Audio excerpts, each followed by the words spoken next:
Tudo bem, pessoal? Um privilégio enorme estar aqui. É um privilégio gigantesco falar para um dos maiores partidos do mundo, que dirige um dos países mais fantásticos do mundo, se não mais fantástico, que é o Brasil. Eu queria começar pedindo um favor para vocês. Não me odeiem. Eu não darei aqui... As informações que eu vou dividir aqui são informações sobre como os brasileiros estão pensando, sem um juízo de valor sobre elas. Política é disputar a hegemonia do pensamento de uma sociedade, sem abrir mão dos valores e do que se acredita. E não dá para disputar a hegemonia do pensamento sem a gente entender como a população está pensando, e é esse o meu desafio aqui com vocês. E eu queria começar fazendo uma provocação. Eu preciso repetir o óbvio. Trabalho não é sinônimo de emprego e empreendedor não é sinônimo de precarizado. Se a gente não começa entendendo isso, nós não vamos entender o Brasil. Eu sei que todos nós sabemos, mas no dia a dia, no embate político, a gente acaba esquecendo. Esquecendo que nós estamos falando com pessoas que têm sonhos, pessoas que têm medos. Nós estamos falando de gente. E por mais que eu vá mostrar para as senhoras e para os senhores uma série de gráficos e estatísticas, não esqueçam nunca que existe amor no Excel. Existe amor no Excel. Os números são a representação gráfica da opinião pública. E muitas das análises que foram feitas aqui foram feitas também através de pesquisas qualitativas. E eu queria começar com algo que eu estava conversando com o Fausto até antes da gente iniciar, que assim, objetivamente não há uma crise objetiva do trabalho. Nós temos baixíssimo índice de desemprego, nós temos um aumento da renda média, tudo aquilo que a gente estava conversando. Então, por que diabos está tão difícil? Que diabos está acontecendo que está cada vez mais complicado dialogar com a sociedade? Então, apesar da gente objetivamente não ter uma crise no trabalho, a gente vive um momento de reformulação simbólica da relação dos brasileiros com o trabalho. Em primeiro lugar, nós temos que entender que o corre, que a viração, sempre fez parte dos brasileiros. Sempre fez parte do dia a dia da população das classes D e E, da classe C. É o bico. Se é o pessoal da classe A e B, é o freela. Isso não é uma novidade na população brasileira. A baixa renda brasileira sempre se utilizou de caminhos fora do círculo tradicional do mercado de trabalho. Então, dado isso, o significado do empreendedorismo hoje mudou significativamente, porque nós estamos falando sobre um aspiracional de trabalho. Não algo que olhou para trás e que deu uma garantia, mas o que oferece uma chance, na visão do trabalhador, de olhar para frente. E eu volto a repetir, pessoal, isso não é a minha opinião sobre isso. Acho que, inclusive, vários deles estão errados. Mas é o que aparece nas nossas pesquisas e são necessários ter. Nós temos aqui, junto com o Locomotivo, o Data Favela, que é especializado no território das mais de 11 mil favelas brasileiras, com mais de 16 milhões de pessoas que moram. E 79% dos empreendedores das favelas desejam ampliar o seu negócio por conta própria ou abrir um novo negócio nos próximos 12 meses. Apenas 9% declaram que desejam conseguir um trabalho com carteira assinada. Vocês não erraram, não. A favela é a maioria empreendedora e só 9% quer ter um emprego de carteira assinada. É disso que nós estamos falando. E vamos nos colocar, eu vou falar isso em alguns slides, não vou antecipar agora não. Eu lembro quando eu mostrei um slide parecido com esse, primeiro para o Lula quando já era ex-presidente, e depois para a ex-presidente Dilma ainda na presidência. Não sei se o Paulo estava, tanto o Vanucci quanto o Okamoto. Hoje, esse dado é de 2024. O que mais contribui para melhorar a própria vida no próximo ano?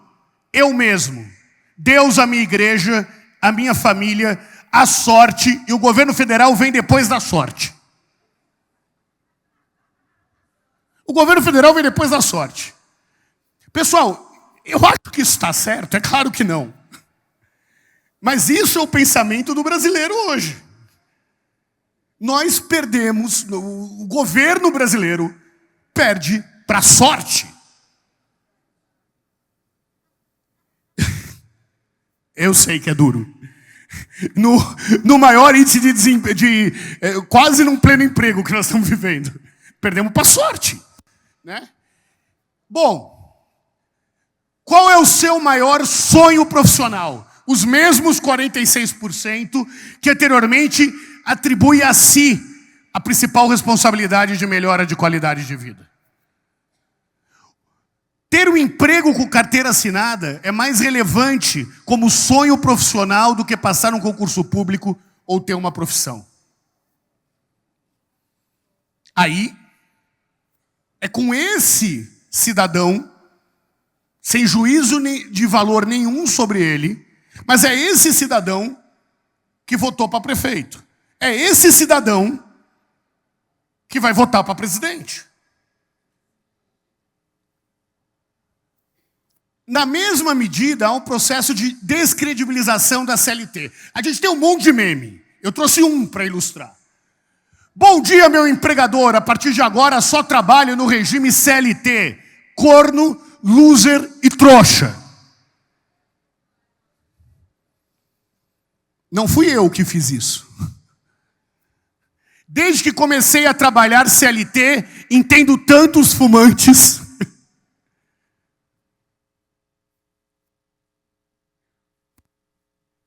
Pessoal, a CLT tem um papel fundamental, nós vamos ver daqui a pouco. O que eu estou dizendo é que as coisas são um pouco menos óbvias do que eram há 10 anos atrás, do que eram há 15 anos atrás.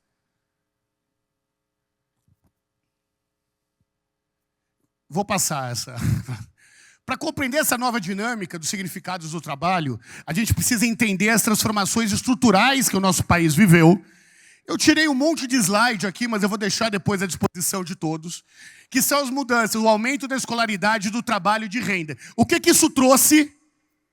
Frustração. Era aquele brasileiro que virou o primeiro universitário da família. Eu tive a oportunidade de ver várias formaturas com os primeiros formandos do ProUni. O ProUni mudou a realidade do Brasil e da educação brasileira.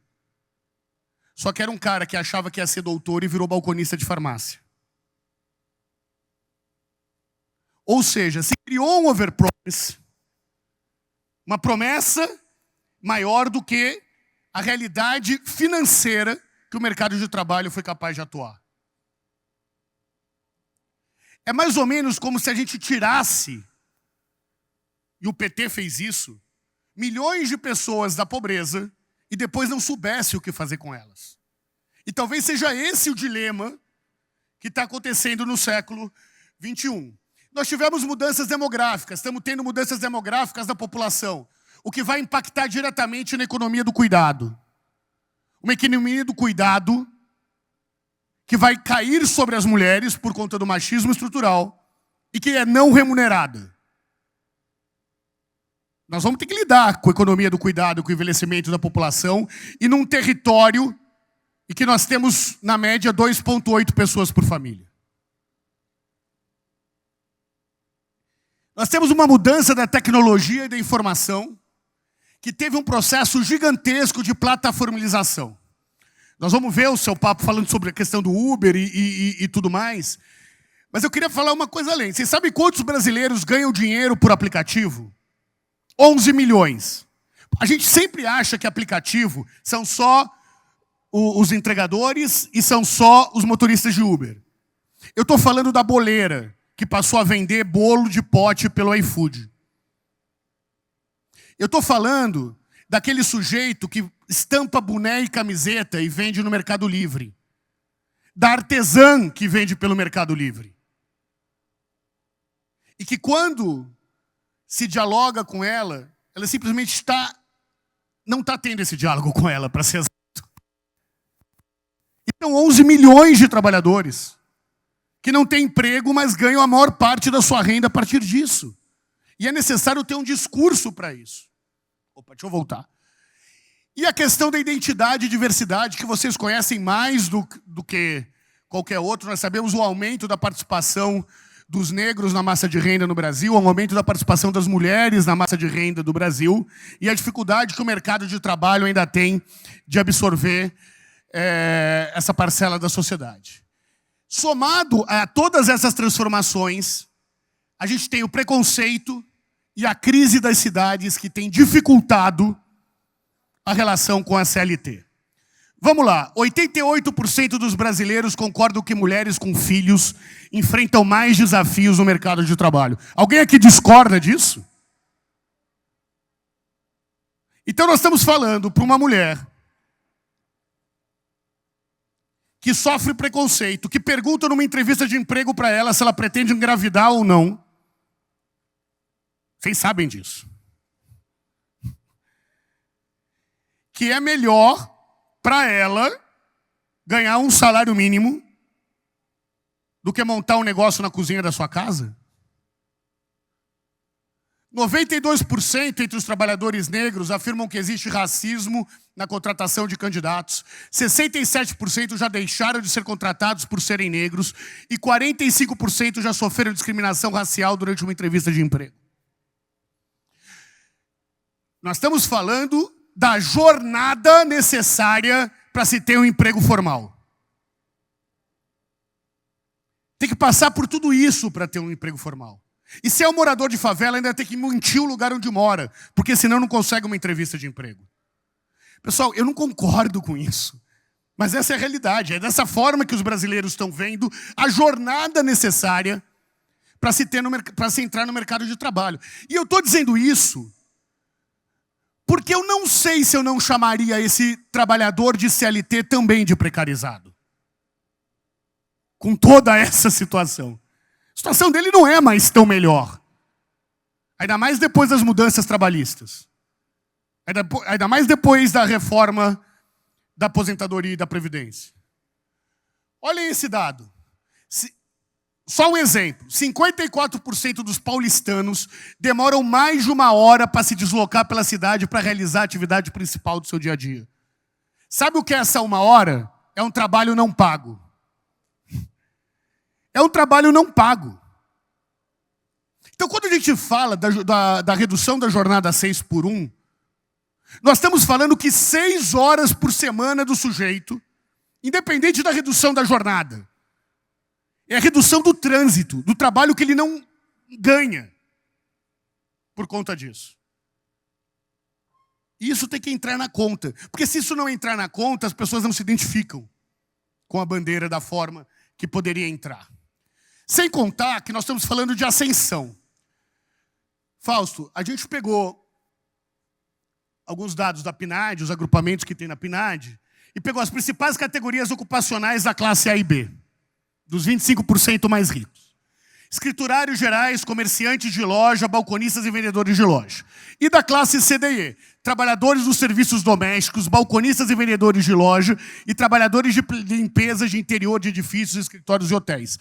Qual é o plano de carreira que essas profissões oferecem? Esse cara foi promovido. Ele vai virar o quê? Vai ganhar quanto a mais? Como é que esse sujeito vai enxergar uma vida, para usar o termo da moda, próspera? Se as 3 profissões, seja dos mais ricos ou seja dos mais pobres com carteira assinada, não oferecem plano de carreira. O máximo que ele vai ser promovido é supervisor, para algumas delas. Do ponto de vista simbólico, a democratização da internet, o surgimento do influenciador digital, acaba construindo um novo ideário. Pessoal, só para entender, eu não estou demonizando a CLT, eu defendo a CLT, tá? Eu só estou problematizando que o discurso não é tão óbvio como muitas vezes a gente acha que é.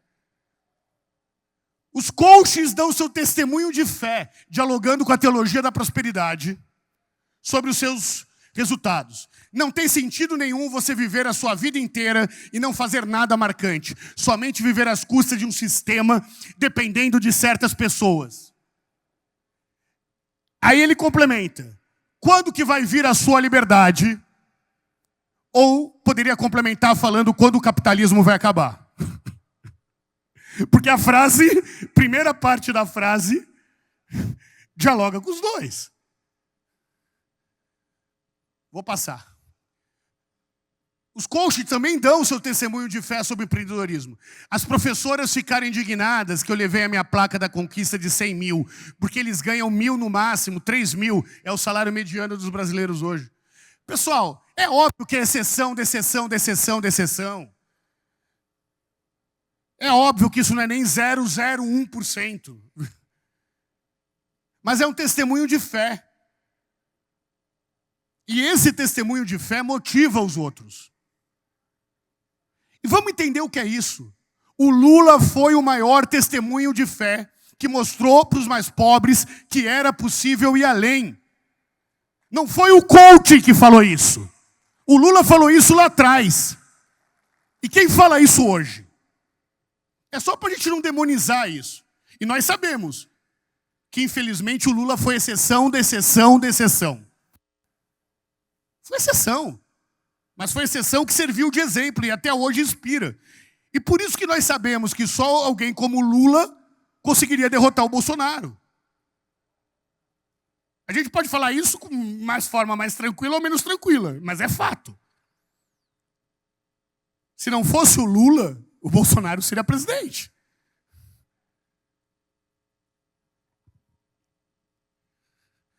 Os líderes da direita dialogam com o empreendedor, os colocando num papel de autônomos e vencedores, enquanto os líderes da esquerda utilizam o discurso de precarizado. Cadê? Daqui a pouco eu vou mostrar um slide para vocês. Mas imagina o sujeito seguinte, o cara vai lá, rala, trabalha, e a gente chega lá e fala, você é um precarizado. Você está sendo enganado. Alguém gosta de reforço negativo na vida? Renato, você está dizendo que ele não é um precarizado? É óbvio que é, muitas vezes. Mas é um discurso que não funciona. Só não funciona.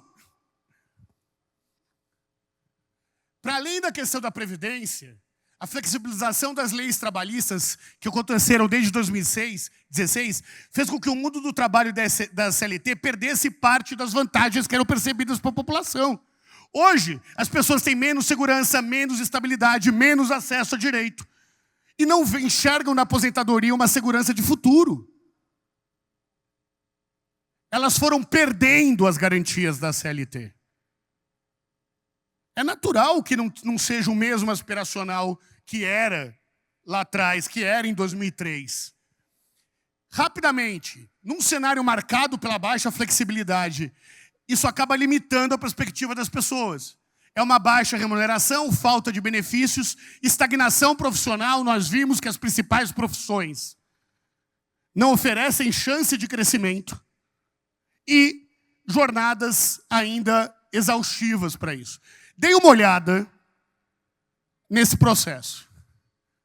Aqui. Eu na maca, indo para a sala de cirurgia de emergência e a minha chefe, não tem como marcar para outro dia? Depois de 15 dias, retornei ao trabalho e tinha uma notificação para eu assinar referente aos papéis que ficaram na mesa e eu não pude ter tempo para arquivar, porque, segundo eles, eu optei em operar. Fui mandado embora do serviço por sair 3 minutos antes. Meu filho de 2 anos pegou uma infecção intestinal e teve que ficar internado. E a gerente da loja que eu trabalhava me falou, a empresa não é obrigada a aceitar teu atestado de acompanhante, porque tu poderia ter voltado para trabalhar.